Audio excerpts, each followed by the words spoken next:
सरकारच्या एका निर्णयानं लाडक्या बहिणींची झोप उडाली आहे। महाराष्ट्रातील तब्बल 68 लाख लाडक्या बहिणींना आता सरकारच्या लाडकी बहीण योजनेचा लाभ मिळणार नाही।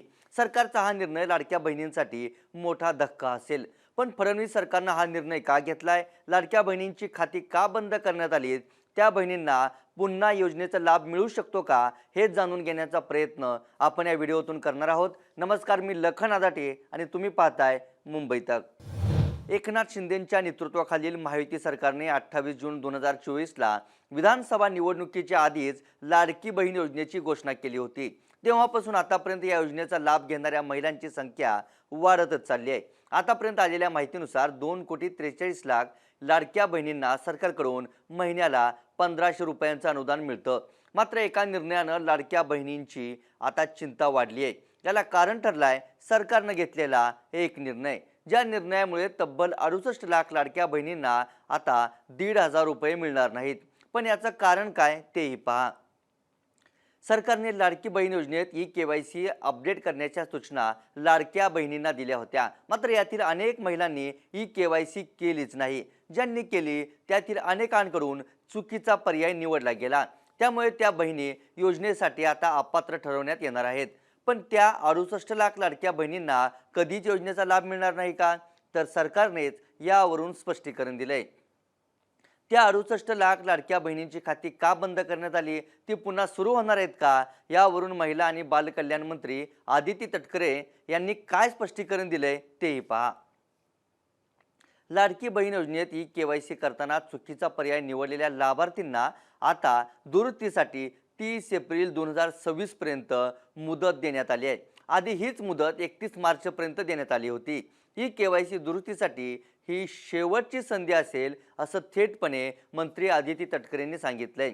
म्हणजेच या 68 लाख महिलांनी ई-केवायसी केली नसल्याने त्या या योजनेत बसत नव्हत्या, हे स्पष्ट झालंय।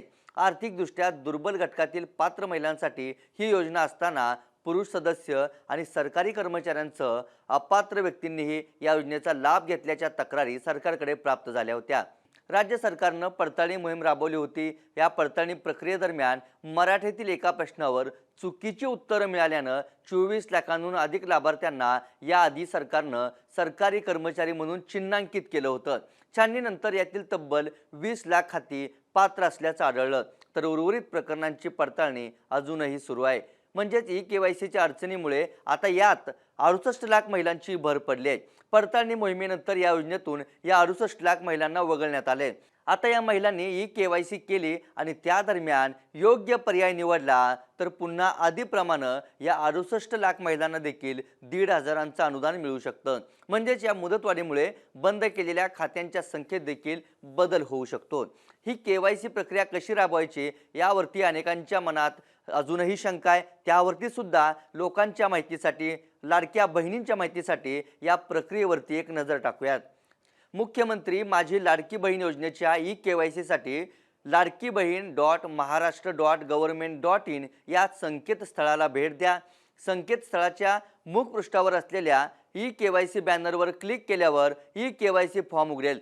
ई-केवायसी फॉर्ममध्ये लाभार्थ्याने आपला आधार क्रमांक आणि पडताळणी संकेतांक म्हणजेच कॅप्चा कोड नमूद करावा लागेल। आधार प्रमाणीकरणासाठी संमती देत सेंड OTP या बटनावर त्यानंतर क्लिक करावं लागेल। लाभार्थ्यांच्या आधार लिंक मोबाईल क्रमांकावर या संदर्भातला OTP येईल। हा OTP टाकून सबमिट बटनावर क्लिक करावं। त्यानंतर लाभार्थ्याची ई-केवायसी आधीच पूर्ण झाली आहे की नाही याची प्रणाली तपासणी करेल। जर ई-केवायसी आधीच पूर्ण झाली असेल तर ई-केवायसी आधीच पूर्ण झाली आहे असा संदेश दिसेल। ई-केवायसी पूर्ण झाली नसेल तर आधार क्रमांक मुख्यमंत्री माझी लाडकी बहीण योजनेच्या पात्र यादीत आहे का हे तपासले जाईल। आधार क्रमांक पात्र यादीत असेल तर पुढची प्रोसेस करता येईल। यानंतर पुढच्या प्रोसेसमध्ये लाभार्थ्याचे पती किंवा वडिलांचा आधार क्रमांक तसेच पडताळणी संकेतांक म्हणजेच कॅप्चा कोड नमूद करावा लागेल। संमती दर्शवून सेंड OTP वर क्लिक करावं लागेल। OTP संबंधित मोबाईलवर प्राप्त झाल्यानंतर तो टाकून सबमिट बटनावर क्लिक करा। त्यानंतर लाभार्थ्याला आपला जात प्रवर्ग निवडावा लागेल, खालील बाबी प्रमाणित कराव्या लागतील म्हणजे डिक्लेरेशन द्यावं लागेल. यामध्ये पहिला आहे, माझ्या कुटुंबातील सदस्य नियमित कायम कर्मचारी म्हणून शासकीय विभाग, उपक्रम, मंडळ, भारत सरकार किंवा राज्य शासनाच्या स्थानिक संस्थेत कार्यरत नाहीत किंवा सेवानिवृत्तीनंतर निवृत्ती वेतनही घेत नाहीत.